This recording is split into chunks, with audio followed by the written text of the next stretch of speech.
Ahora sí, gracias, Flor.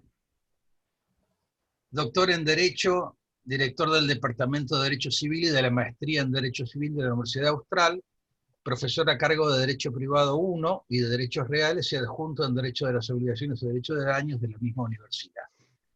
Ignacio Alterini, te escuchamos media hora. El procedimiento, les recuerdo, es media hora vos, luego media hora Florencia Franchini y la tercera media hora es para que todos colaboremos en algo. Te escuchamos con mucho gusto. Bueno, muchas gracias, profesor. Sean mis primeras palabras de agradecimiento con esta iniciativa que organiza la Universidad Nacional de La Plata, conjuntamente con el Colegio de Abogados de la Ciudad de Buenos Aires, a través de sus institutos de Derecho Civil y la Comisión de Derecho Civil del colegio, ambos liderados por el profesor Leiva Fernández, a quien le tengo afecto, profundo afecto personal y admiración intelectual. Así que muchas gracias por la invitación. El tema de mi disertación será el del derecho real de anticresis. Este derecho real que tiene poca y mala prensa. Eso es una realidad. Es el derecho real desconocido, que todos cada tanto quieren derogarlo, que no le encuentran utilidad. Eh, en particular ya advertirán cuál es mi opinión al respecto, pero creo que es muy oportuno eh, generar este espacio y otros espacios que aborden la temática de este derecho real en atención a que el año que viene, en las Jornadas Nacionales de Derecho Civil, que se realizarán en Mendoza, será el tema de la Comisión de Derechos Reales. Entonces, ir preparando el camino para ese desenlace, que espero que sea especialmente satisfactorio, me parece muy importante. Ustedes saben, estamos ante participantes muy prestigiosos. Una economía sin crédito es una economía enferma, es una economía que no va a llevar al desarrollo, ¿no? Al deseable desarrollo. De allí que el ordenamiento jurídico tenga que acompañar a través de eh, el armado de distintos resortes legales, de distintas garantías del crédito que coadyuven eh, el otorgamiento del crédito, que aseguren no solo la posición del acreedor, sino también que tutele al deudor adecuadamente. En ese tren, eh, y esto es casi una primera idea, ¿no? No es una garantía u otra, necesitamos varias garantías siempre que cumplan funciones económicas disímiles, ¿no? Y como veremos, al menos dentro del espectro de los derechos reales de garantía, el derecho de anticresis no podría ser derogado sin que se deje vacío un espacio de estas posibilidades. Entonces, un poco el diseño de esta exposición va a tener los siguientes pilares, ¿sí? Ante todo, me ocuparé de los rasgos esenciales en el Código Civil y Comercial, enfatizaré las situaciones jurídicas del titular anticresista y del titular del derecho grabado, para luego trazar una suerte de valoración entre los aciertos que tuvo la regulación del Código Civil y Comercial y también las sombras. ¿Mm? Entonces, comencemos. Anticresis es un vocablo, y a veces las nociones etimológicas coadyuvan en el entendimiento. Es un vocablo que proviene del latín tardío, y este a su vez del griego, y una buena definición es contragoce. Eso es lo que significa anticresis. Si uno va al clásico diccionario de Escriche, va a ver que es goce y goce, gozar y gozar, dice el Escriche. ¿Y por qué gozar y gozar? Porque se da esa situación en el derecho de anticresis. Uno goza del inmueble, del objeto grabado, y otro goza del crédito. Se dan los dos goces, ¿no? Goce y goce, gozar y gozar, ya nos decía Escriche. La regulación del Código Civil se vio notablemente reducida respecto del Código Civil derogado. Sin dudas, el gran esfuerzo al respecto lo hizo el proyecto del año 1998. El derecho de anticresis en Vélez estaba contenido en 23 normas. 23 normas. En el Código Civil y Comercial se lo regula tan solo en 7. El proyecto del 98 incluso era menor la regulación. Se lo hacía tan solo en 5 normas. El Código Civil agrega 2 normas respecto del antecedente del 98, que en mi visión no son del todo acertadas por lo que luego les comentaré. ¿Y por qué se logró esta notable reducción? Y bueno, el Código Civil y Comercial, siguiendo el antecedente del 98, incluyó una parte general de los derechos reales garantía. Una parte general que permitió que al arribar a los derechos reales garantía en particular, bastaran nociones mínimas. Y así se lo hizo en anticresis, y eso es muy positivo. Este derecho real está definido en el artículo 2212 del Código Civil y Comercial, que dice que la anticresis es el derecho real de garantía que recae sobre cosas registrables individualizadas, cuya posesión se entrega al acreedor o a un tercero designado por las partes, a quien se autoriza a percibir los frutos para imputarlos a una deuda. Es una definición sustancialmente correcta, ¿sí? Y marca ya la dinámica. Estamos ante un derecho real que se ejerce por la posesión, que precisa de que quien resultará ser titular del derecho grabado efectúe la tradición para alumbrar este derecho. ¿Quién lo va a recibir? En principio, el acreedor anticresista, pero también se puede designar un tercero para que explote, porque de eso se trata. ¿Para qué lo recibe el titular anticresista o un tercero que los otorgantes del acto hayan designado? Para que explote, para que haga producir a ese objeto, para que genere frutos, y que con esos frutos se lo imputen a la deuda que garantiza. Y esa es la virtualidad de la anticresis, que nada tiene que ver con la hipoteca, ¿no? Pues pensando en lo inmobiliario especialmente, nada tiene que ver con la hipoteca. ¿Quiénes pueden constituir anticresis? Bueno, según el artículo 2213, lo pueden hacer los titulares de derecho real de dominio, condominio, propiedad horizontal, superficie y usufructo. Hay derechos reales que son incompatibles con el derecho de anticresis. Eso es obvio y no hace falta de ninguna aclaración. Hay otros derechos reales que pueden ser compatibles con el derecho de anticresis. Doctor Guardiola hablará en otro encuentro acerca del tiempo compartido. Y bueno, si puede el usufructuario, ¿por qué no el titular de tiempo compartido? Se puede pensar. Pero bueno, esa es la definición del código. Es una norma de carácter estatutario, impregnada de orden público, de acuerdo al artículo 1884 del código, de modo tal que lo que no está permitido está prohibido. Esa es mi visión del tema.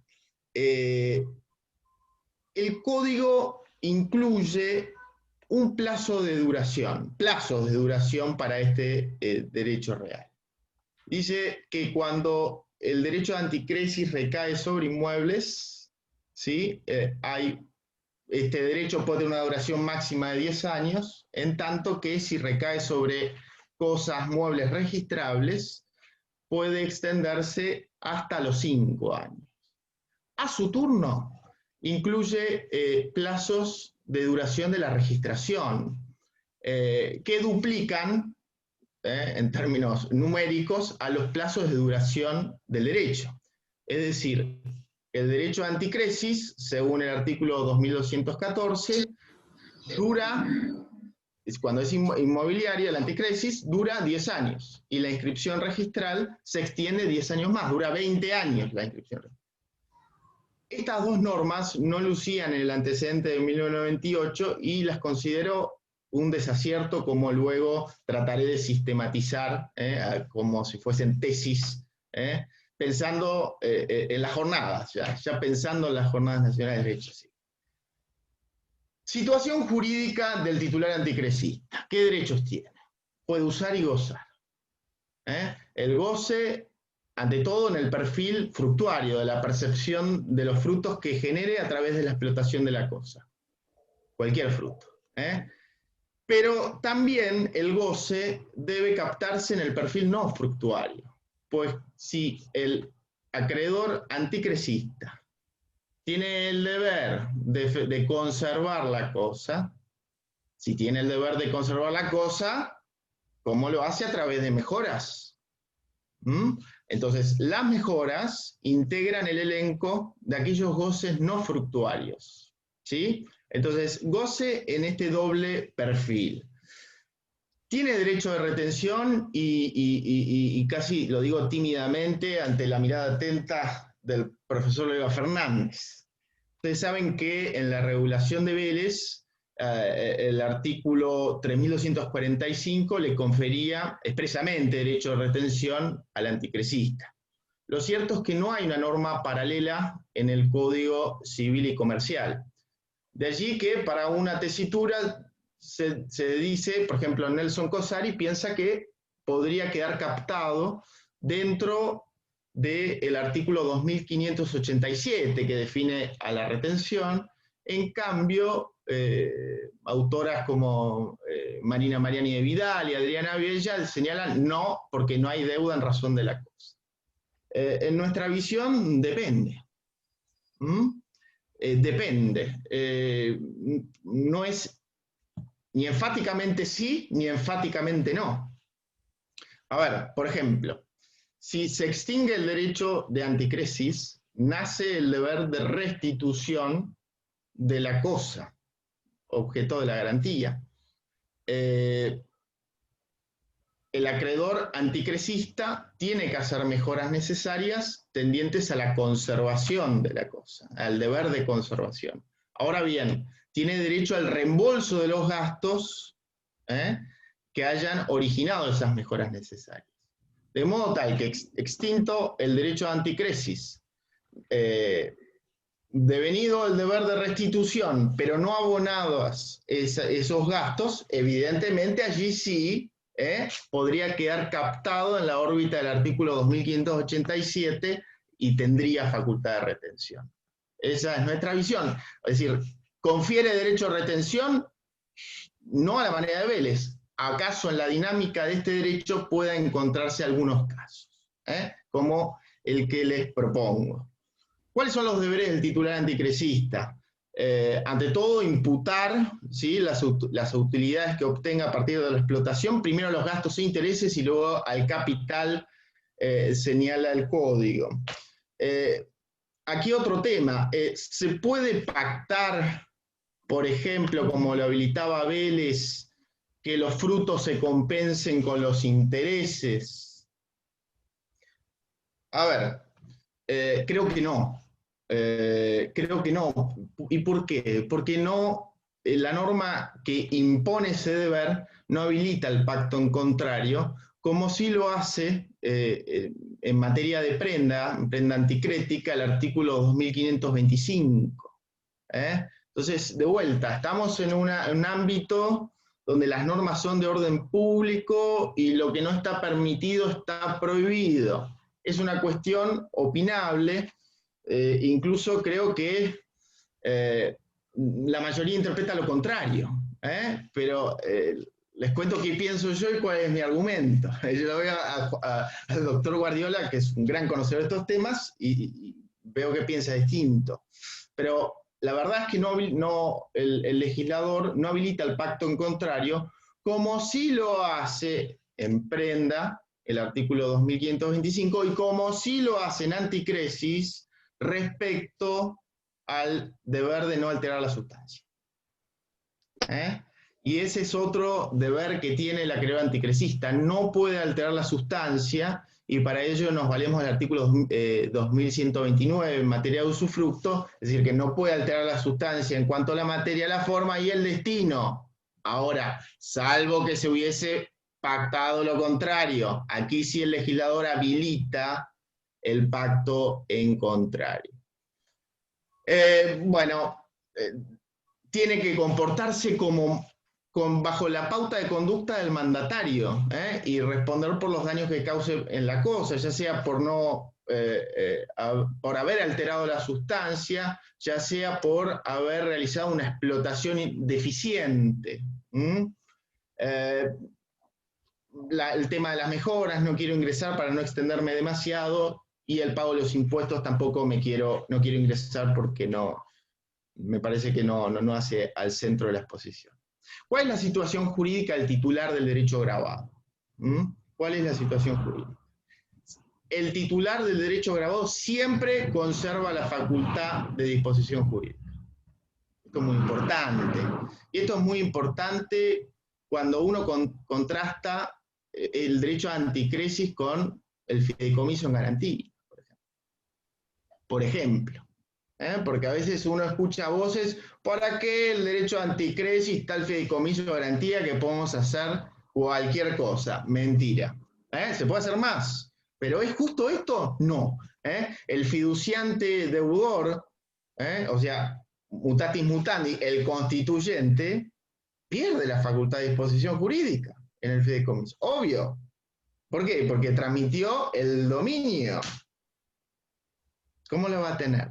En cambio, el titular del derecho grabado con anticresis mantiene la facultad de disposición jurídica, eso es muy importante. ¿Mantiene la facultad de disposición material? En principio sí, pero depende. ¿Por qué? Porque, por ejemplo, uno de los constituyentes de la garantía podría ser un usufructuario. El usufructuario no tiene disposición material, con lo cual uno puede mantener lo que tiene. Si nunca lo tuvo, no lo mantiene.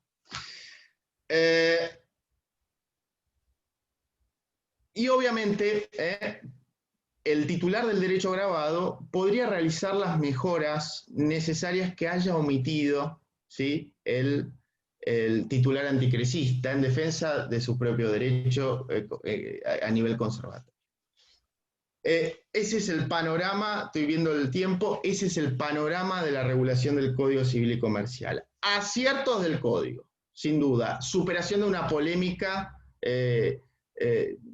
discúlpenme el vocablo que voy a usar, casi ridícula. ¿Cuál es el objeto del derecho de anticresis? En tiempos de Vélez y en el derecho comparado se discutió mucho si el objeto de la anticresis son los frutos o la cosa. No hay ningún tipo de duda en la perceptiva del código que es la cosa registrable, individualizada, obvio. Otro acierto del código, ampliar el objeto posible del derecho de anticresis. No solo el inmueble, sino también las cosas muebles registrables, es decir, la cosa registrable a secas. Otro acierto del código. Privilegio. El acreedor anticresista cuenta con un crédito privilegiado. Ahora bien, un crédito privilegiado en el ámbito de la ejecución individual. ¿Cómo podría alcanzarse el privilegio en el escenario de un proceso universal, en una quiebra? Bueno, podría constituirse simultáneamente el derecho de anticresis con el derecho de hipoteca, y ahí agarró el privilegio de la hipoteca y se acabó una posibilidad propiciada ya por Salvat, sin ningún tipo de problema. Esos los aciertos. Desaciertos del código. Ante todo, yo les dije que la definición del derecho de anticresis es sustancialmente correcta. Ahora, le falta algo, y le falta algo por un diseño del código que siguió el proyecto del 98 en este aspecto, pero eliminó una norma que había en la parte general del proyecto del 98, que respondía a cuáles eran las facultades comunes de todos los derechos reales de garantía. Todo derecho real de garantía tiene un contenido que es común, que es la facultad de disposición jurídica potencial, como algún autor le gustaba decir, consistente en la realización del crédito, del objeto y de la percepción del crédito. Eso no luce en anticresis, no luce en la parte general. Ese es un defecto metodológico, por borrar una norma que es menor, pero es un defecto. Otro desacierto del código, no indica cuál es la forma del título suficiente cuando la anticresis es mobiliaria. No indica cuál es la forma del título suficiente cuando la anticresis es mobiliaria. Obviamente, si es inmobiliaria, quedará captada por el artículo 1017, inciso A, que nos lleva a la escritura pública. No hay indicación al respecto. Intentando dar alguna solución a este tema, podría hacerse mérito del principio de paralelismo de formas. De allí que si para transmitir el dominio de un automotor, una aeronave, un buque, el título suficiente pueda instrumentarse privadamente, sería, si eso es suficiente, bueno, se podría trasladar esa idea, ¿sí?, al contrato de anticresis. Pero lo cierto es que no está resuelto. El proyecto del 98 tenía una norma que cerraba la fuga, porque decía la convención formal en los derechos reales de garantía es escritura pública salvo que se indique lo contrario. Eso blindaba el sistema. Acá hay una fuga que merece ser atendida. Quizás el principal desacierto, ¿sí?, de la regulación del código sea la imposición de un plazo máximo de duración.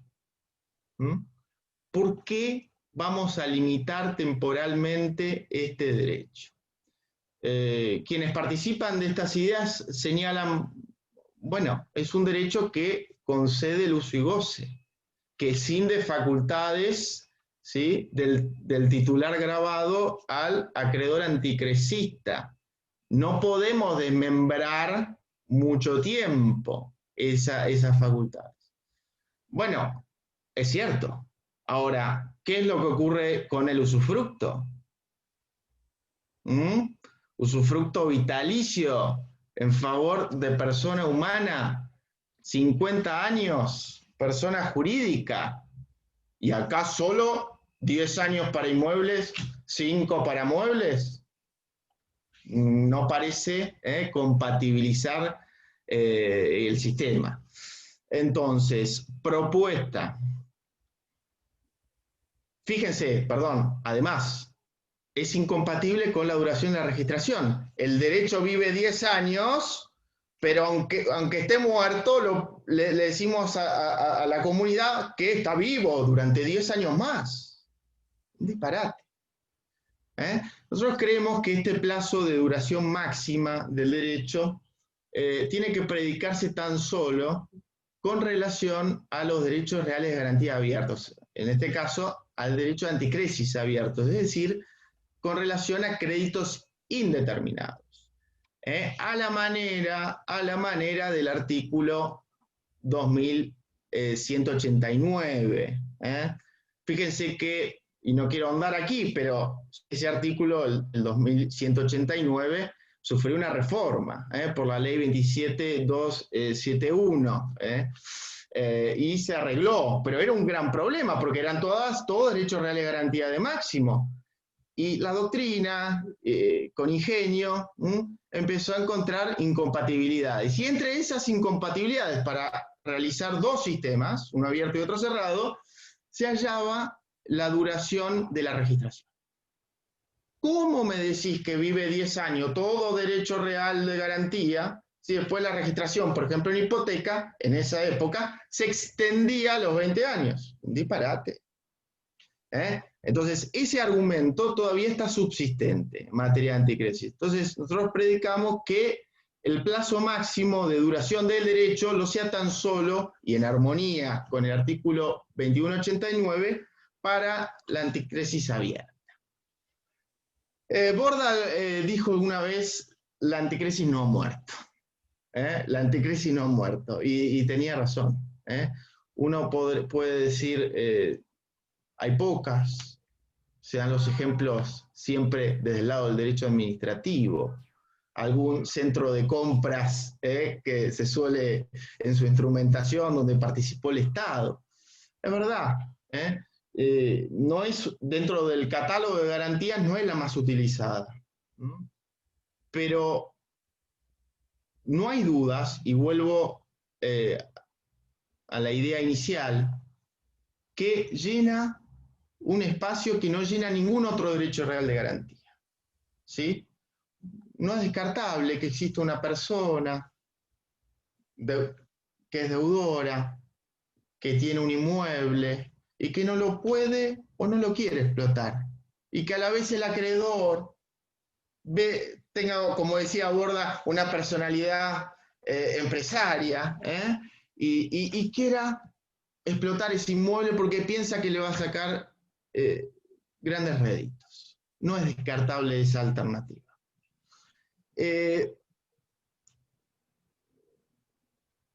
Y además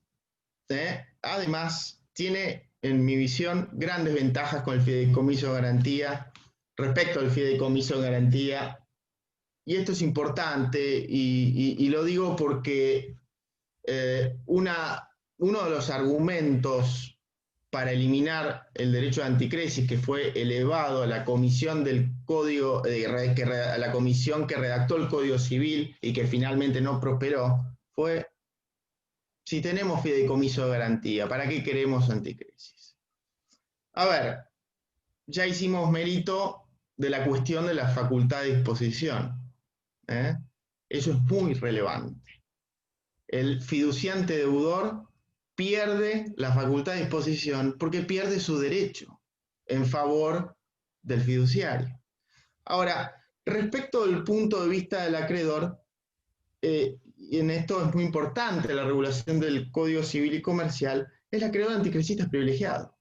Ustedes me dirán, bueno, ejecución individual, ok, pero fácilmente solucionable a través de la constitución simultánea del derecho real de hipoteca. Pero además, hay una cuestión que es innegable.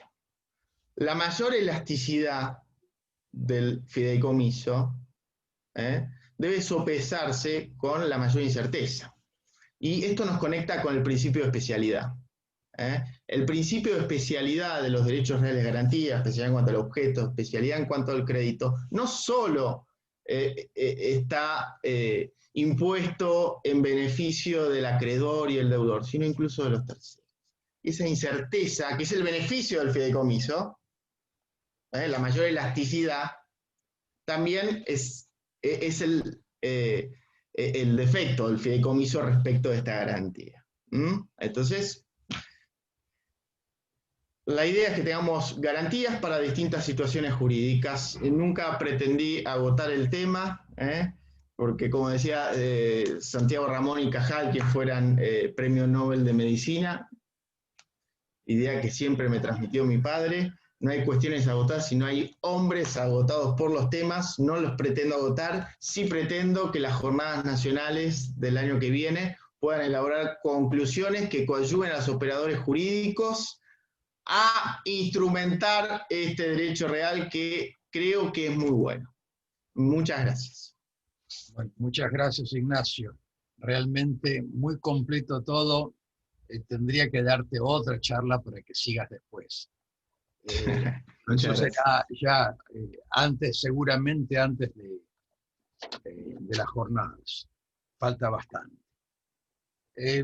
Vamos a escuchar ahora a la profesora María Florencia Franchini, que es profesora titular ordinaria, o sea, por concurso, de Derecho Civil 4, la facultad que nos cobija, la Universidad Nacional de La Plata, profesora adjunta ordinaria de Derecho Civil 3, en la misma facultad, es miembro de la Comisión de Grado Académico y del Comité del Observatorio de Enseñanza del Derecho, profesora de la especialización en Derecho Civil de la facultad, profesora titular ordinaria de Derecho Privado 4 en la Universidad del Noroeste de la provincia de Buenos Aires.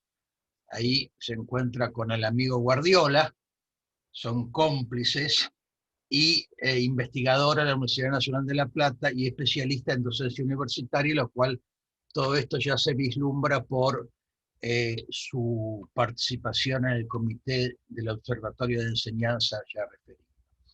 Florencia, ¿dónde estás? Tenés media hora y después vamos a conversar todos.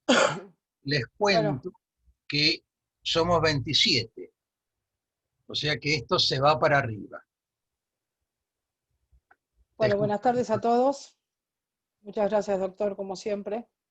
Un amigo, un querido amigo de hace muchos años.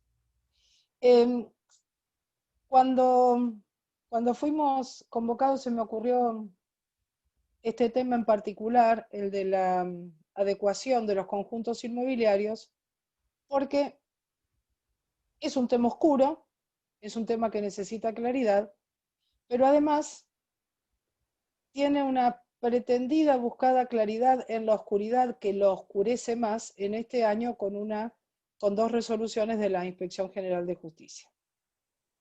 Entonces es como que un tema que lo analizamos desde el 2015 cuando se entra en vigencia nuestro Código Civil y Comercial, lo analizamos en las Jornadas Nacionales de Derecho Civil del 2017, que tuvo como sede nuestra universidad. Y esto, 2 minutos, listo. Y este análisis que generamos en el debate, normalmente quienes participamos de la jornada sabemos que los debates son más intensos que las conclusiones, ¿no? En las conclusiones se busca consensuar algunas ideas y a veces no se puede plasmar todo lo que se ha dicho. Estos conjuntos inmobiliarios aparecen como derechos reales autónomos en el 1887, inciso D. No hay duda que el codificador los ubicó como derechos reales y como tales los tenemos que tratar. Y tienen algunas debilidades como la inicial grave, que es la falta de una estructura legal propia, requisito básico para los derechos reales en el 1884. Y que ya lo analizáramos en las Jornadas Nacionales del 2009 cuando decíamos la innecesariedad de la apertura del numerus clausus cuando hay un derecho real que es cobijado en su seno por la estructura de otro derecho real, ¿no? ¿Por qué digo esto? Porque si bien no voy a analizar los conjuntos inmobiliarios en particular, me voy a dedicar al artículo 2075, que es el que impone una adecuación.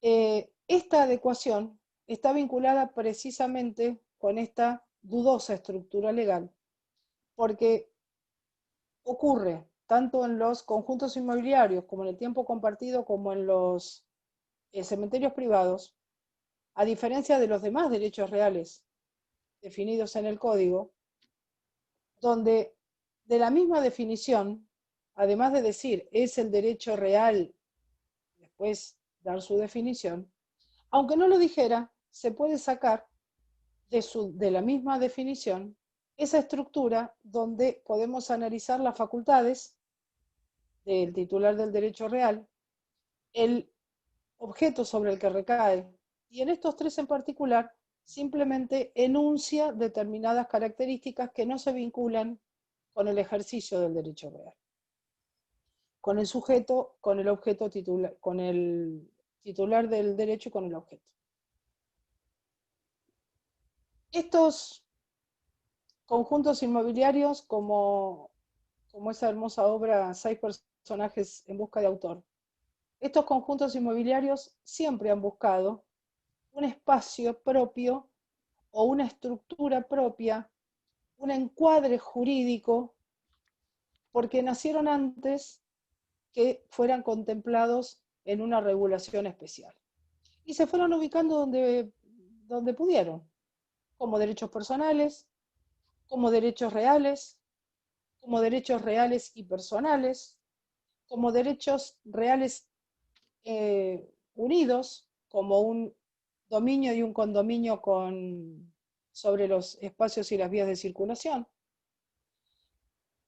Y empezaron a funcionar hace muchísimos años. Hubo para mí, la primera gran intento de unificarlos en una norma que los contemplara, está en el proyecto del 98, donde les da una libertad suficiente como para que puedan establecerse como derechos personales o como derechos reales. Pero si se establecen como derechos reales, como propiedad horizontal. Esta situación, por eso cuando lo enseñábamos hace muchos años decíamos nuevas manifestaciones de la propiedad. Que tenemos que tener mucho cuidado cuando decimos nuevas porque las cosas nuevas tienen 40 años, 50 años, entonces es mejor ahora unificarlas en este concepto de propiedades especiales, ¿no? Y que volvieron a tener otro intento en el 2005, 2007, con algunas leyes especiales que lo trataban como derechos reales autónomos, una propiedad especial urbana o propiedad urbana especial, hasta que parece que encuentran finalmente su lugar en el mundo en el Código Civil y Comercial de la Nación. Se los establece como derechos reales, como un derecho real autónomo, y a poquito que avanzamos en el código, un artículo que por su falta de claridad, por su diseño, genera un montón de cuestionamientos, que es este que vamos a ver, que es el 2075, que tiene 3 partes. Una primera parte que habla sobre este emplazamiento vinculado a zonas, a dimensiones, que está básicamente dedicado con la aplicación del derecho administrativo. Una segunda parte donde nos dice que estos conjuntos inmobiliarios se corresponden a una propiedad horizontal especial. Y una tercera, donde la más cuestionada, con respecto a los conjuntos inmobiliarios preexistentes que deben adecuarse a este sistema de propiedad horizontal especial. La primera parte básicamente se corresponde a las leyes locales propias de los códigos urbanos de cada localidad. La segunda parte, que es lo que le desdibuja un poco la autonomía, que es que sean una propiedad horizontal especial. Esto es muy parecido a una propiedad horizontal que es su madre. Entonces, un poco retomar esta idea de por qué abrir el numerus clausus con una propiedad especial. Y tenemos una propiedad horizontal y una propiedad horizontal especial. Cuando en realidad, como decía Jorge Alterini, ¿no? El dominio no deja de ser dominio por ser dominio desmembrado, revocable, fiduciario, es dominio. Entonces la propiedad horizontal es especial, es propiedad horizontal. Por eso las Jornadas Nacionales en el 2017 propone que sea un capítulo dentro de la propiedad horizontal. Y con respecto a esta adecuación, las jornadas también, analizamos también en las jornadas qué alcances podía tener esta adecuación. Y hasta dónde, ¿no? Incluso hasta podemos, 3 posturas bastante, doctrinariamente 3 posturas disímiles. En las jornadas básicamente se trataron de 2. Una quedó como no analizada, es decir, que los que participamos no avalamos una de estas posturas, que sería descartar la posibilidad de adaptar la figura.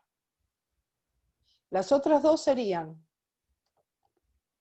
adecuarla absolutamente, esto es convertirla a los conjuntos inmobiliarios preexistentes bajo cualquier figura que estén, convertirla a propiedad horizontal especial. Y la otra es en la medida de lo posible. ¿Y por qué en la medida de lo posible? Porque también lo trató las jornadas y también lo analizamos, y esto, cuando se dictaron las 2 resoluciones de la IGJ, que fue en mayo de este año, escribí en la revista La Ley que salió publicada en julio, analicé este tema, porque esta adecuación posible, el código no da plazos y no impone sanciones. Por lo cual, ahora cuando analicemos estas resoluciones, que imponga plazos y que imponga sanciones, pareciera exceder claramente el ámbito de aplicación de una resolución de la Inspección General de Justicia. Pero sí estamos de acuerdo en que de alguna manera hay que tratar de cumplir, salvo que se derogue el artículo, que también hay un proyecto para hacerlo, pero el final de este artículo, ¿no? Para que los preexistentes vivan en la medida en que han sido constituidos. ¿Y por qué este debate? Porque estos conjuntos inmobiliarios que no fueron constituidos como propiedad horizontal, ni fueron constituidos como propiedad horizontal especial, porque no lo eran, lo hicieron en un régimen jurídico que los amparaba. Es decir, que podían constituir un conjunto inmobiliario como una sociedad, como una propiedad horizontal, como una mezcla de condominio y dominio. Lo podían hacer y esas constituciones no fueron ilegítimas. Por lo tanto, esta adecuación o esta pretendida adecuación puede vulnerar derechos adquiridos y por lo tanto sería inconstitucional. Con respecto a la constitucionalidad, las expresiones fueron dos que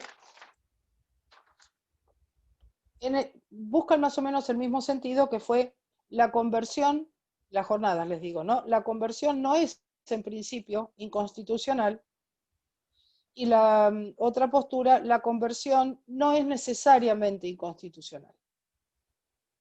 Las dos no dicen que la norma es inconstitucional, pero ninguna de las dos dice que siempre es constitucional, porque va a haber cada situación para analizar, para saber si se vulneran derechos adquiridos, y entonces se contrapone con nuestro artículo 17 de la Constitución Nacional. También las jornadas analizamos, además de la constitucionalidad, teniendo en cuenta que el código para esta adecuación no da plazos y no sanciona, los títulos de esos conjuntos inmobiliarios preexistentes son absolutamente eficaces. Y esto fue por unanimidad. En cuanto a cómo adecuar, ¿sí? O el punto específico sobre la adecuación, hubo dos posturas, la mayoritaria, donde deben ajustarse a propiedad horizontal especial en todo lo jurídicamente posible.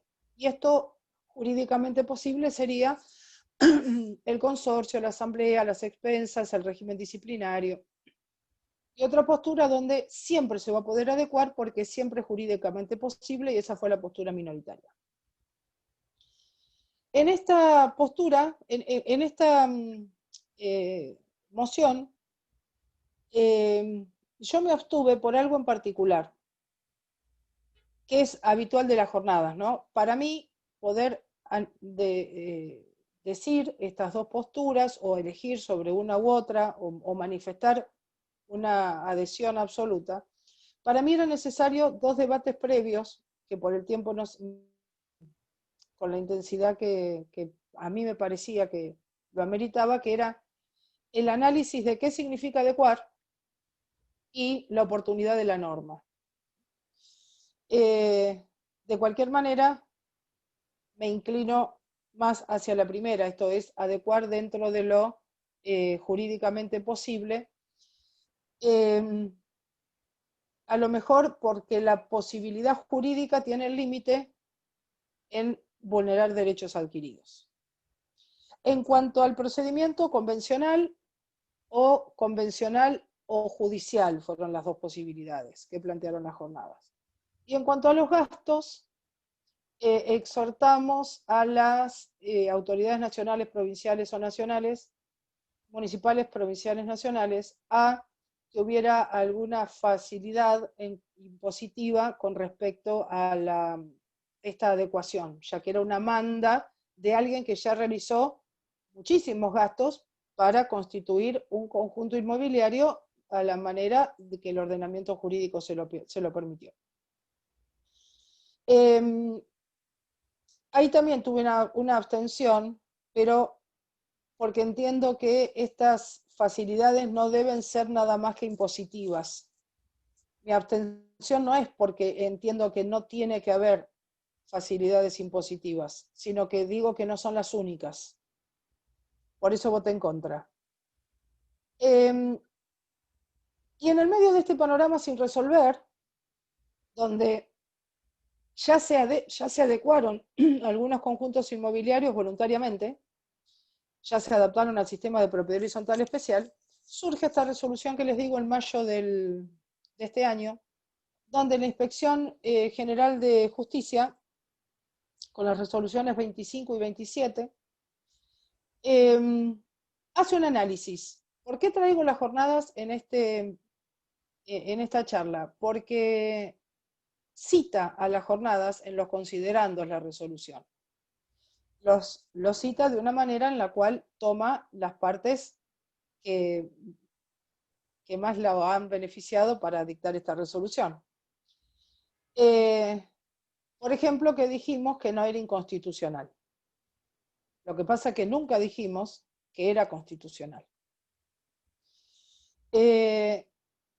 Y circunscribe el ámbito de aplicación, obviamente, de la IGJ va a ser a quienes los conjuntos inmobiliarios, que la misma resolución dice que son 40, que están constituidos bajo el sistema de asociación bajo forma de sociedad del artículo 3 de la 19.550, invoca el 2075, dice que debe implementarse, hace una crítica a ese artículo que dice que no deberían existir más ese tipo de figura jurídica, y entonces emplaza a este tipo de conjuntos inmobiliarios, a estas asociaciones o sociedades que están constituidas precisamente para el establecimiento de estos conjuntos inmobiliarios, a adecuarlo al régimen de propiedad horizontal especial. La primera resolución le otorga un plazo de 180 días y además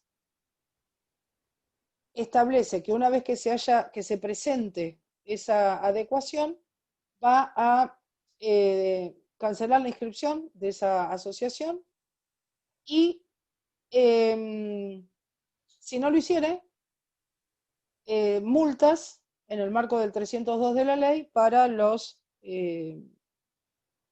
sindicatura y para las autoridades de esas asociaciones. Es intenso. Marca una adecuación donde el código no la marca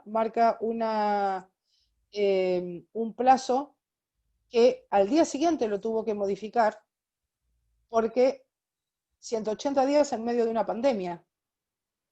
Entonces, en un flagelo de la humanidad, corriendo a adecuar los conjuntos inmobiliarios. La del día siguiente, una es la 25, otra es la 27, le establece un plazo de 360 días. Conclusiones. Me parece que este tipo de situaciones se presentan ante una norma que no es clara, ante una norma que contempló una situación tal vez sin medir las consecuencias.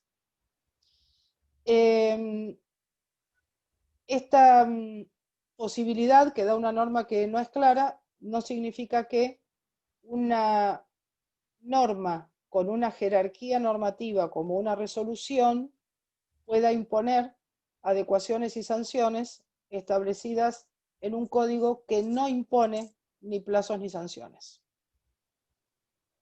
Hasta aquí llegué. Bueno, muy bien, muchas gracias. Bueno, han cumplido muy correctamente el término, ¿eh? Los Por felicito supuesto. y les agradezco. Yo voy a empezar los comentarios muy brevemente sobre lo que dijo Ignacio. En realidad, en el código actual, el derecho de retención volvió a lo que era la idea originaria de Vélez, que era plantear algo general. Después, probablemente Vélez se dejó llevar por la época y fue a casos puntuales, pero las reglas son las generales. Y por eso justamente en el caso del anticresis se podrá ver, en algunos casos sí, en otros casos no. Quiero también recomendar un ensayo muy interesante que terminó el amigo Juan José Guardiola, que se va a publicar en este mes, aunque él todavía no lo sepa, en el mes de octubre. Se los recomiendo mucho porque es es excepcional. Con respecto a el tema del plazo, me parece que hay un tema de ideología en algún lugar, porque siempre me llamó la atención que haya instituciones con plazos, cuando, por ejemplo, el comodato no tiene plazo, y uno puede prestar algo por 534 años. Es cierto que el comodato es muy fácil de concluir, ¿no? Pero no se invalida si dura los 534 años. Esto se planteó en algún momento también con la locación. A la Comisión del Código Civil y Comercial, cuando les presenté la parte del proyecto de locaciones, les di a optar. Miren, yo creo que no tiene que tener plazo máximo, ¿no? A eso me refiero. ¿Para qué? Sí, la mayoría de las previsiones en el mundo sobre arrendamientos no tienen plazo máximo. Y las que la tienen, como que ve que 100 años. Eh, el tema del poner plazo máximo a las instituciones es creer, y esta es una opinión mía opinable, obviamente, que la gente necesita tutela, que los contratantes son tontos, entonces hay que protegerlos. Y yo la verdad que no pienso eso. De modo que me parece que eso forma parte de todo un esquema más grande. Bueno, preguntas y comentarios sobre ambas charlas, por favor. Tenemos acá al doctor Daniel Bufante, que va a hablar próximamente, la doctora Lidia Garrido Cordovera, que habló ya, el profesor Valente, el amigo Juan José Oriola, en fin, hay de todo, y todo bueno. Valentina Isega. Juanjo, te escuchamos. A ver, espera. Sí, ahí estás. Bien. Voy a interferir con el tema de anticrisis, que ahí está Lidia Garrido, que es el primer precursor trabajo de anticrisis cuando nadie se acordaba de ella, del anticrisis. Así que me voy a atrever a decir algo. Sí, yo coincido plenamente con lo que dijo Ignacio en el sentido de que tenía que conservarse este derecho contrario. Últimamente vengo discrepando bastante con Alicia, Puerta de Chacón, así que no sé si me voy a invitar a Mendoza.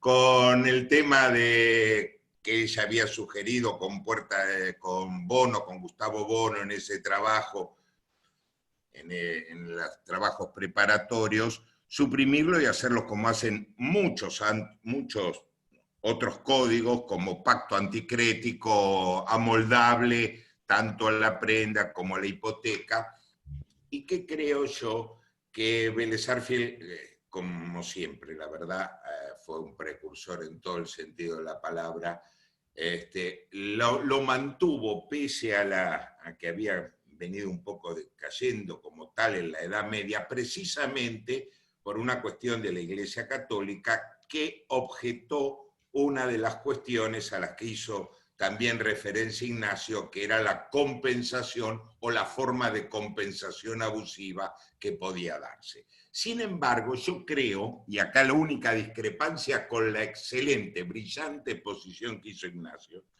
La única discrepancia que tengo yo es en relación a la posibilidad de la compensación con intereses o con capital. Porque para mí esto se está refiriendo específicamente en el 22.15, cuando el 22.12, que es lo que se refiere en sí a las prerrogativas del derecho real, simplemente habla de deuda. ¿Y por qué quiero hacer hincapié en esta única acotación?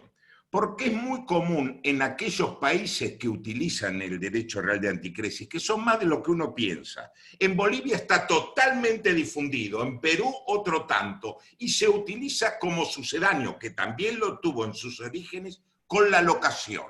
Entonces, a través de las personas que no pueden llegar a adquirir un inmueble en este momento, pero que tienen el capital para llegar a su primer vivienda, entregan ese capital con un interés mucho mayor que el que obtendrían bancariamente a una persona a cambio de la utilización de un inmueble, manteniendo intangible ese capital y compensándolo exclusivamente con los intereses. Intereses versus frutos o utilización del inmueble, cosa que me parece perfecto lo que dijiste acerca de los frutos como tal, que no se tiene que entender en un sentido exclusivamente fructífero, sino también de la utilización y del goce en sí.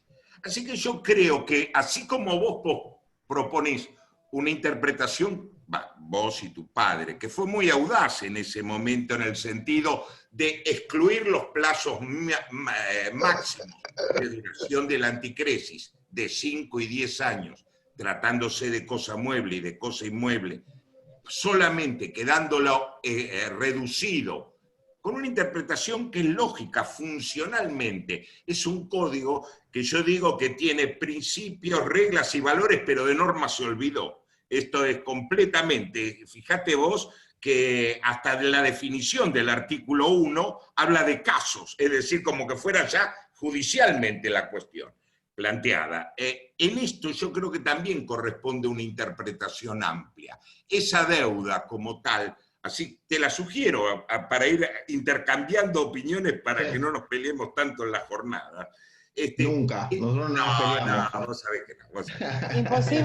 Imposible no pelearse, esa Juanjo. idea de plantear que sea simplemente, es más, creo que hasta podría pactarse hasta como una condición. Cuando se cancela se podría establecer la devolución. Pero creo que eso comprime mucho la utilidad que tiene la anticresis desde una visión más positiva, de utilización. El tema de ya de las cosas registrables, sobre todo en materia de automóviles, que es donde más se va a dar, y en algunos casos que también está en materia aeronáutica, en otros países, pero la utilidad para mí va a estar dada en un país que a lo mejor la desconfianza hacia sistemas y la nula utilización hoy por hoy del crédito hipotecario podría significar difundirlo muchísimo. Vos fijate, si vos vas a Perú o Bolivia, ves inmuebles en locación o anticresis. Ya la oferta está dada así.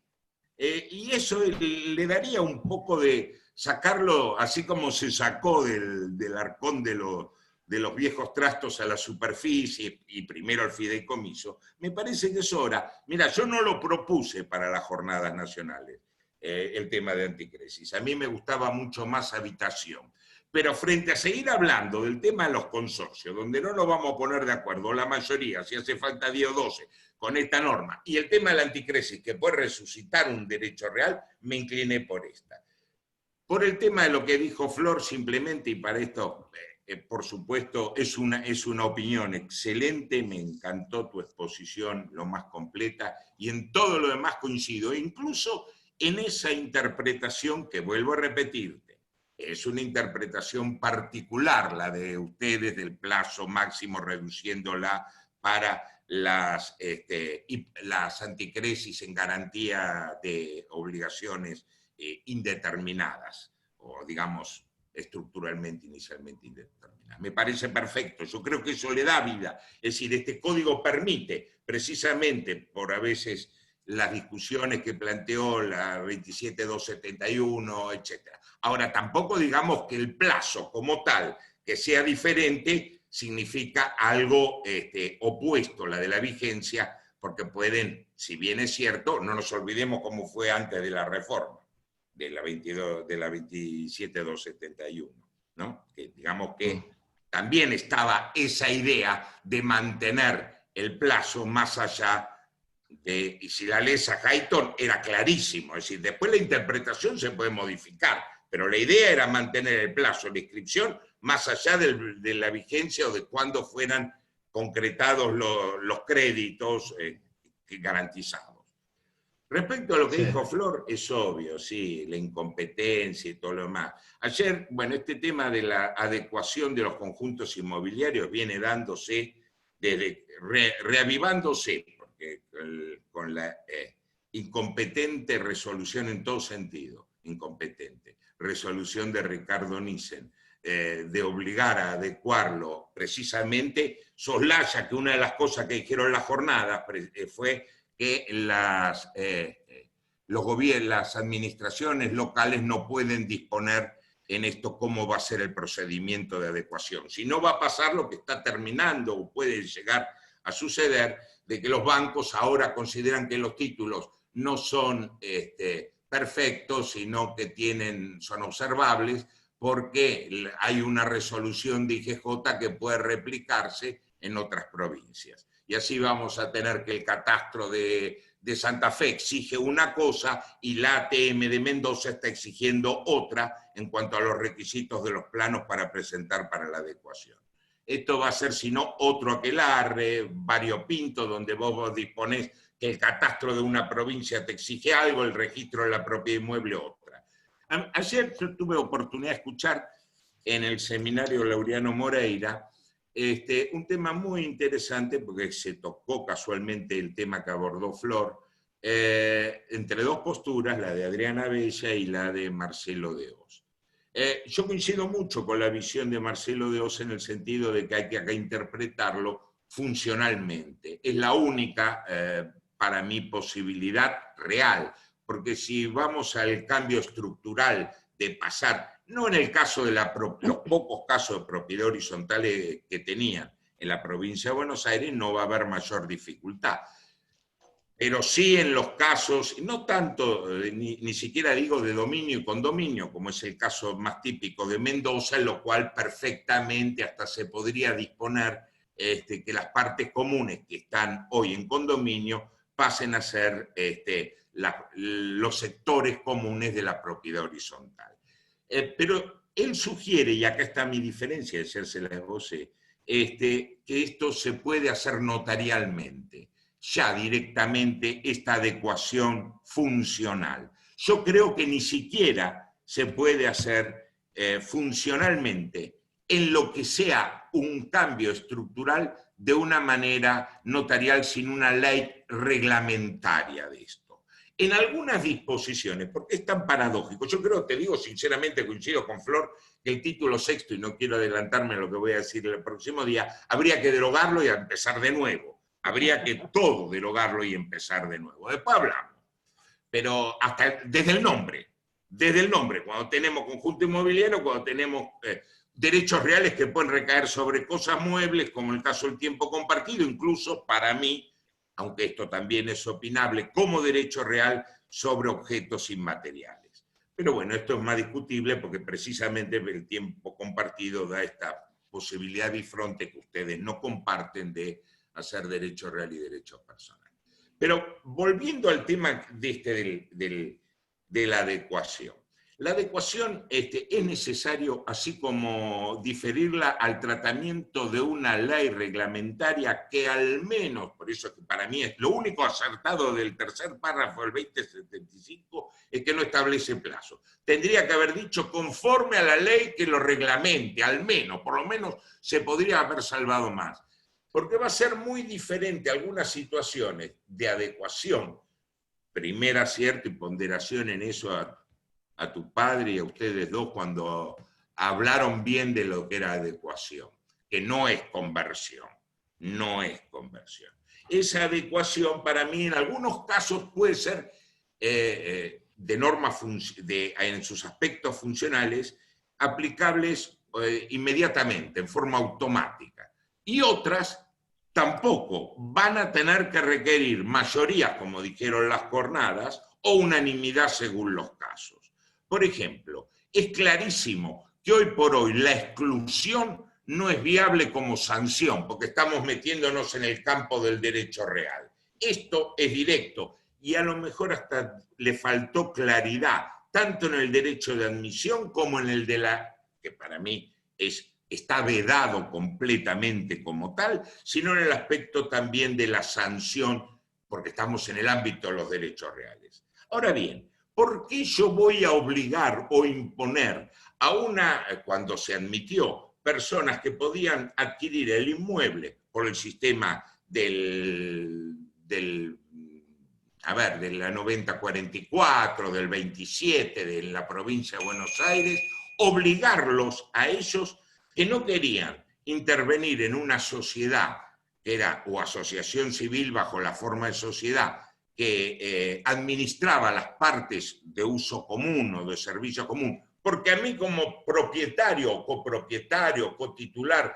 de una parcela en un country determinado, no me interesa practicar, qué sé yo,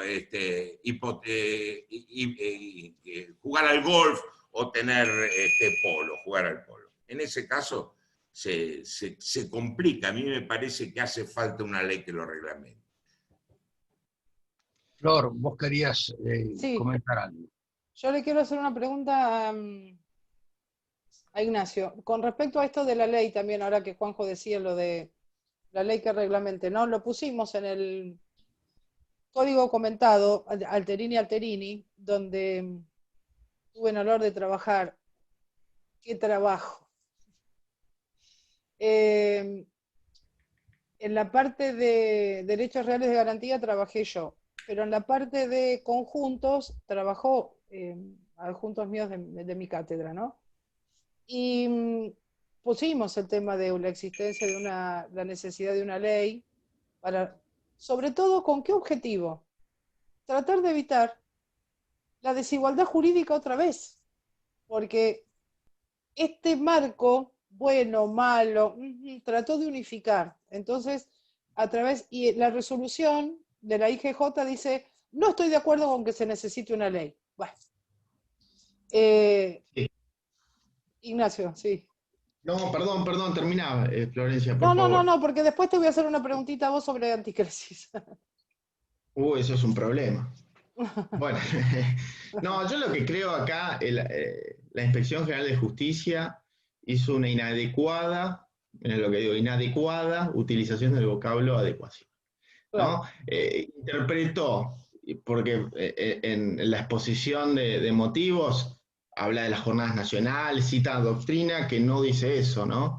Interpretaron adecuación en el sentido de conversión. Hay que convertir, y adecuación fue el consenso de las jornadas, mayoritario, no unánime, pero bueno, adecuación fue ajuste. A la manera doctor Levia Fernández del 1091, en materia de imprevisión, cuando se habla de la adecuación del contrato, se lo hace pensando, especialmente en ese sector, a la imprevisión. En la imprevisión es el reajuste. No es cambiar, no es borrar y que aparezca algo nuevo que es convertir. Es adecuar, es mantener, ¿sí? Y ajustar lo que se puede. Y como decía el doctor Guardiola, hay aspectos donde esa adecuación, ese ajuste opera de pleno derecho. Claro. ¿No? Y en materia de expensas, que es lo que trató las jornadas de expensas, órganos de la persona jurídica consorcio, es decir, y eso armoniza con el artículo 7º, y no hay que hacer nada. Entonces, si hay que convertir, voy a decir, necesitamos de una ley, y después analizamos la constitucionalidad, porque allí sí juega la alteración de la situación jurídica preexistente, ¿no? Claro. Por eso de allí se aludía no es necesariamente inconstitucional, o en principio es constitucional, se lo hacía bajo el vocablo de conversión, no Sí. de adecuación.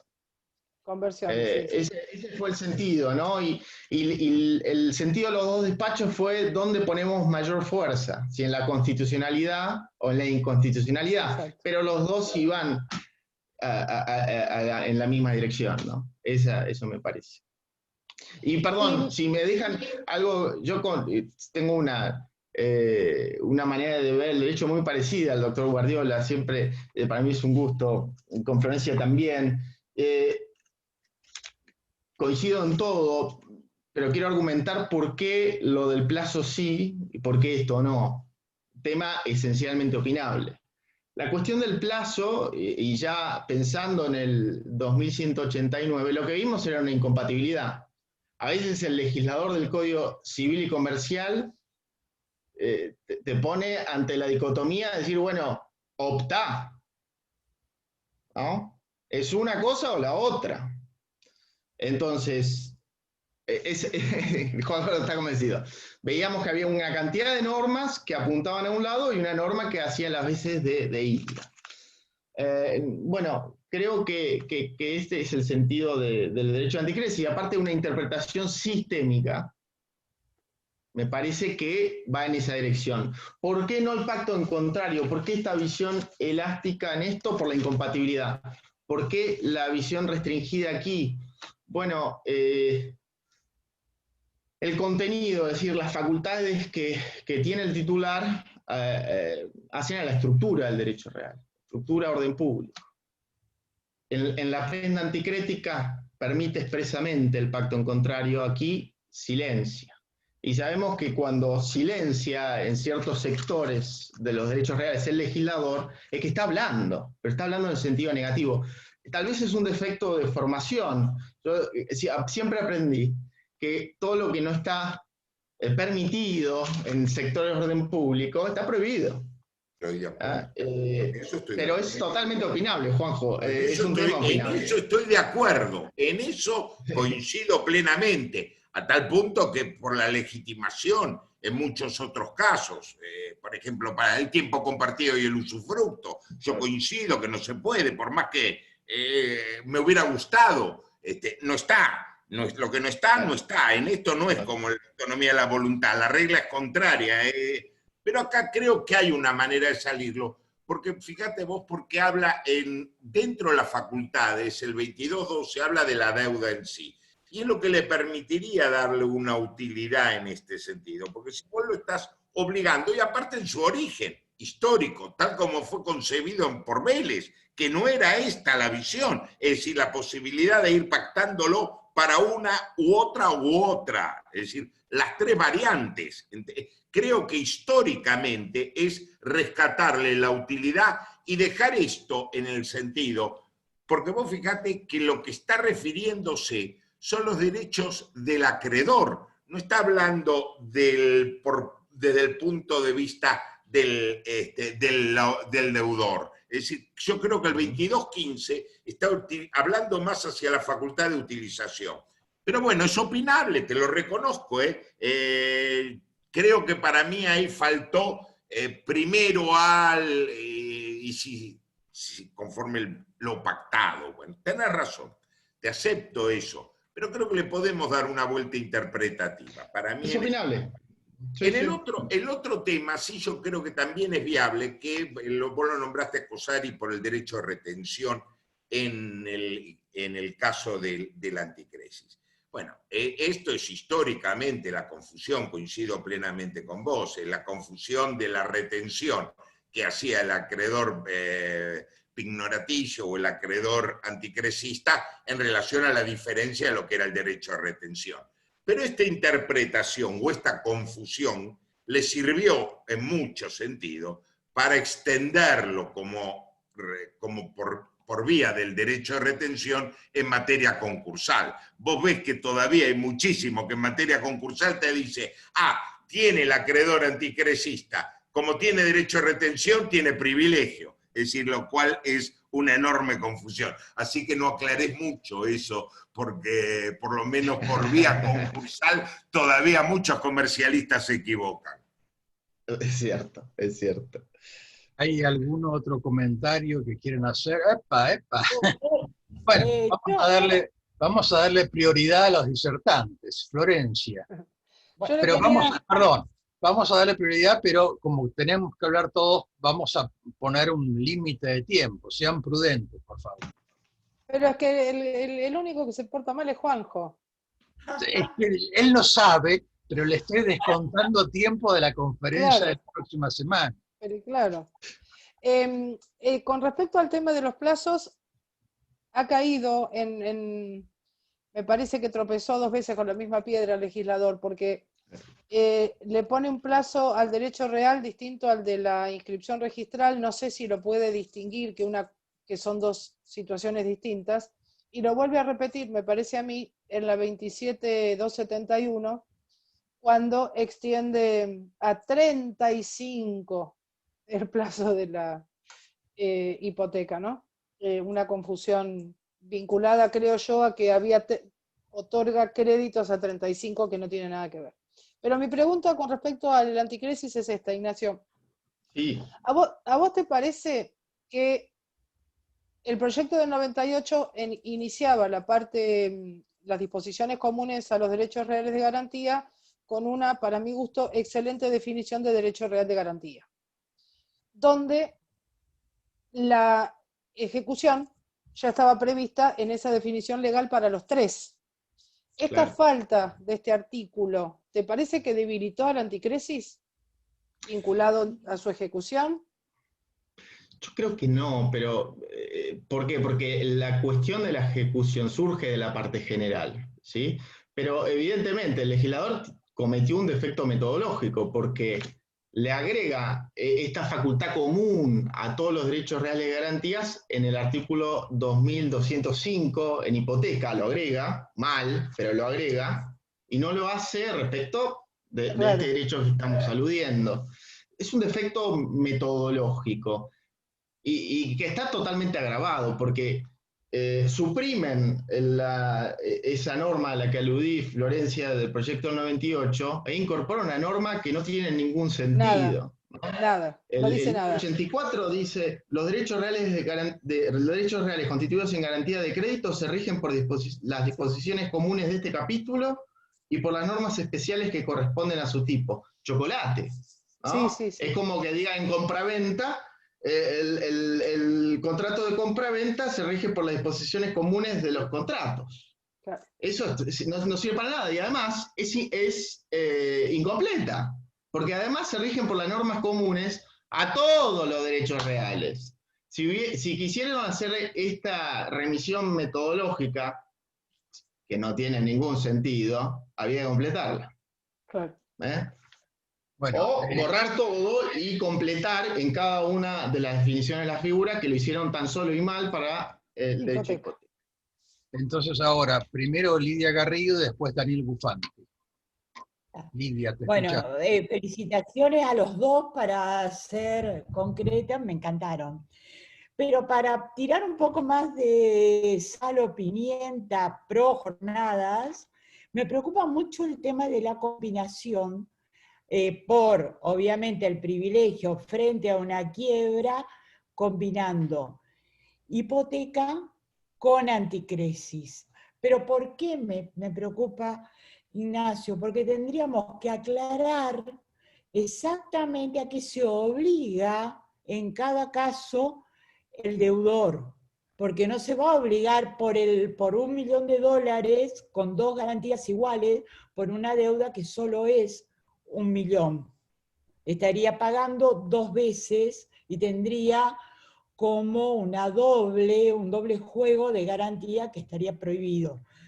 Lo otro que me preocupa, porque eso se va a plantear, es tratar de lograr que en la futura reforma de la ley de quiebras sea que entremos en la de concursos individuales, sea que entremos en la genérica de quiebras, recuperar para todas las garantías reales y los privilegios sobre inmuebles y sobre muebles registrables, su lugar de preponderancia, que es algo, te digo que lo vengo luchando hace 1000 años también. Tercera cosa que me preocupa, que tiene que ver con el tema de los plazos y diferencia entre el derecho y el registro. Yo en realidad, tanto como el doctor, de plazos, soy más de plazos largos, soy más de para anticresis, si me apurás 50, 90 años, porque creo que así va a funcionar quizás más. Y el registro para la oponibilidad debería mantener coherencia. Entiendo la diferencia que se marca entre una situación abierta y una que tenga un monto especial, pero deberíamos nosotros tratar de buscar, como lo hicieron los originarios de la 17.801, que haya coherencia entre el derecho sustancial y el registral. Listo, doctor, gracias. No, Esto doctora, me al contrario. preocupa, porque me preocupa que se va a discutir. Si puedo, prometo pasar por reales. Por favor, y me confieso, antes de este encuentro estuve repasando su obra, Anticresis es un instituto vigente, ¿no? Del 86, y Sí. usted daba muy buenos ejemplos de cómo podía A funcionar ver, esta cuestión. antes me tuteabas, cuando eras más chico. Ahora sí me voy a sentir anciana, pero bueno. No, estoy mejorando, no lo piense por usted cada vez está mejor. No, Daniel. a ver, esto de la duración y la registración es como decir, se muere una persona, pero decimos que vive más, ¿no? Entonces, tiene que haber una coincidencia. ¿A quiénes les puede importar que la registración se prolongue más tiempo que el derecho? Muy sencillo, los bancos. Porque en general asumen la manda de reinscribir y de ese modo se quedan tranquilos. Y eso fue lo que sucedió en la ley 27271, perdón. Hubo una confusión, como señalaban, pero... Dura. Así que tengo las mismas inquietudes, doctora. Bueno, Daniel, te escuchamos. Bueno, primero felicitaciones a los dos expositores, la verdad que uno aprende, sobre todo para alguien como yo que no viene de... nunca profundicé los derechos reales, siempre estuve más en el tema de los derechos personales, de las obligaciones, la responsabilidad civil. Esto lo sabe Juanjo, que me alegro de verlo acá, pues fuimos compañeros de estudios, de toda la carrera, con Juanjo Guardiola. Siempre fue un placer escucharlo, sus intervenciones. Yo tengo, y se relaciona tal vez con lo que acabo de decir, el tema como del palo de los derechos reales y el palo de los derechos personales. Tengo una pregunta para Nacho, para Ignacio, que Ignacio hizo referencia a las virtudes de la anticresis, de la posibilidad de ser utilizada, ¿no? Y un derecho real como escondido, y que ahora se lo ve con posibilidades, y que, bueno, la doctora Garrido ya anticipaba. Pero la pregunta es más como sociológica en relación a esto. ¿Por qué, Nacho, pensás que, perdón, te digo Nacho, Ignacio, no. pensás que ha habido históricamente una preponderancia del fideicomiso de garantía en relación a un derecho real con funciones que podrían ser parecidas como la anticresis? ¿Por qué se da esa situación concreta? Tal vez un tema sociológico. Me encanta haber participado en esta mesa porque con mi visión más o con ser más del palo de los derechos reales, personales, de las obligaciones, me hace carburar la cabeza, y a esta altura es bueno interesarse en cosas que uno no domina. Correcto, Entonces, visión que yo disfruté pero como bueno, te alumno. tiro esa, Visión que yo disfruté como esa alumno del inquietud. doctor. ¿Cómo, Sí. Nacho, perdón? Y visión suya, doctor, que yo disfruté como alumno suyo. Muchas gracias. Y siempre lo recuerdo con mucho, mucho cariño.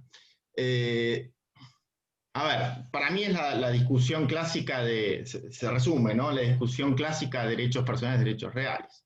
El derecho personal me deja hacer todo, salvo que aparezca el orden público, la moral, las buenas costumbres, ¿no? Digamos, artículo 958, autonomía de la voluntad. En cambio, los derechos reales encorseta, direcciona la iniciativa privada. Y por otro lado, el desconocimiento. Es innegable eso, ¿no? Cuando a mayor conocimiento, mayor utilización de los institutos. Si me dejan, si yo sé que en el ámbito de los derechos personales puedo hacer, y salvo que me tope con una norma indisponible, hago bien. Si yo desconozco la regulación imperativa, hago macana. Yo creo que tiene que ver con eso, ¿no? Y creo que es así, ¿no?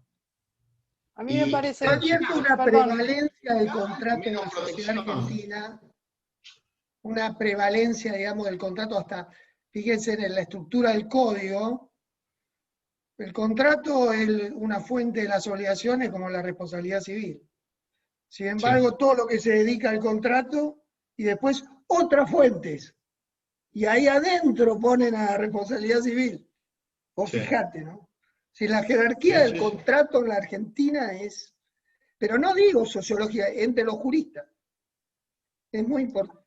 Bueno, a mí me parece, si me permiten hacer una pequeña... Florencia y Juanjo Sí. también, ¿verdad? ¿Correcto? Sí.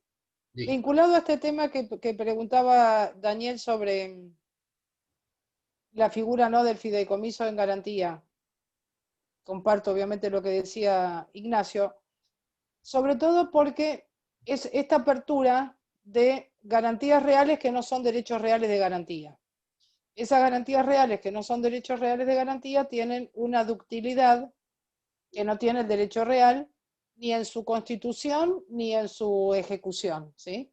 Pero también es peligrosa. Por eso también lo hemos analizado en el seno de las jornadas y hemos propuesto, que no está previsto en el código, pero que para nosotros sí es muy importante, teniendo en cuenta la protección del deudor, sugerimos que, creo que fue en el 95, sí, puede ser, 97, que 2007, Loma de Zamora, creo. ¿2007? Sí, 2007, Loma de Zamora. Loma de Zamora 2007. Exacto. Porque 2 veces tratamos fideicomiso, entonces. Sí. Claro, ahí propusimos... Fideicomiso no, ahí se tocaron garantías reales. Fideicomiso se tocó en el 2001 o 2003. Tenés razón, Florencia. Las dos. Ahí lo que propusimos fue que, si bien la figura es más dúctil y por eso puede tal vez ser más apetecible, que el fiduciario no sea el acreedor, para evitar estas posibles sutilezas que vayan en desmedro de la garantía, ¿no? O del deudor. Que el fiduciario sea un tercero. No, totalmente. Y el código lo que dice, bueno, hay que evitar el conflicto de intereses, y si es la misma persona, ¿no? Claro, exacto. Es una irrealidad, porque cuando se permitía excepcionalmente la coincidencia, lo era en favor de determinadas personas, cuando había entidades financieras, Exacto, solo para la garantía. Bueno, esto quedó, hay un conflicto de intereses que es una expresión de deseos la norma, ¿no? Sí. Obviamente. Juanjo. A Daniel, era para mí, desde mi punto de vista, primero considero que el tema de por qué no se utilizó, porque la anticresis en Vélez era un derecho real maltratado. Es decir, realmente en lo distinto cuando era la ejecución, que no la podía iniciar el propio acreedor, sino un tercero, etcétera, sino se le restringían las garantías. Y esto, tenemos un código de 5 años. Nuevo, todavía no nos hemos puesto de acuerdo en cosas más importantes o más, digamos, más útiles que que en el caso de la anticresis, que siempre permaneció olvidada y ahora la estamos tratando de poner a flote. Entonces yo creo que cuando se vea en sí la utilidad, y en esto sí es importante el tema de los plazos, yo creo que habría que derogarlo para todo, lisa y llanamente. Es una propuesta que creo que debería darse el plazo máximo para todas las circunstancias, no solamente para las garantías abiertas, sino para todas. Y creo que cuando se dé esta utilidad, se va a rescatar más el beneficio en relación, o algunos de los beneficios, no todos. Creo que en algunos sentidos tiene beneficios con el fideicomiso en garantía y en otro está un poquito más circunscripto, más acotado. Más si se le da la interpretación al tema de intereses y capital que propone Ignacio. Pero bueno, es una cuestión opinable. Yo creo que a medida que se vaya conociendo y se vayan despejando algunas dudas de las instituciones, si vos analizás la superficie forestal con la 26.369 era un desastre. 26.636, no. 25.509. 509, sí. Sí, 26 ya, ¿viste? A esta altura yo mezclo los artículos, las leyes, ¿viste? A esta altura del partido ya me olvidé, trato de no decir artículos porque le pifio. Y antes más o menos los conocía. Pero bueno, ni leyes, cada vez son más, tenemos un afán legiferante terrible. Pero por eso yo creo que a medida que se vaya descubriendo los beneficios de la anticresis, pueden algunas cosas resultar útiles. En el código de Vélez, sin lugar a dudas, no. Y el tema concursal es una de las cuestiones con Lidia que sí coincido plenamente, porque ahí sí se le va a dar el valor que realmente tiene. Bueno, para eso son las jornadas nacionales, ¿no? Y hay otra cosa, doctor, la verdad, muchos profesores, ni siquiera los de reales, por el tema de haber bajado carga horaria, llegaban a explicar anticresis. Entonces, cuando llegaban uno le preguntaba diferencia entre garantías personales y garantías reales, hacían un desquicio que no sabían distinguir contratos de reales. O sea, ¿cómo le vamos a pedir que conozcan y apliquen si no lo vieron? Perdón. Muy bien, bueno, la verdad es que ha sido una jornada bastante fructífera. El día miércoles, que es la próxima, los invito a escuchar a Fulvio Santarelli sobre prescripción liberatoria y una visión actual, y al profe Juan José Guardiola, aquí presente, sobre tiempo compartido y cementerios privados. Y el viernes, Daniel Crovi sobre el régimen de capacidad de las personas humanas en el Código Civil, y a Javier Barraza sobre nulidades civiles y administrativas. Esta conferencia ha sido perfectamente grabada, así absolutamente. Que les agradezco mucho a todos, realmente es un lujo y un gran gusto. Muchas Un abrazo gracias a todos. por participar y por Adiós. asistir. Muchas gracias. Hasta luego, Adiós. gracias.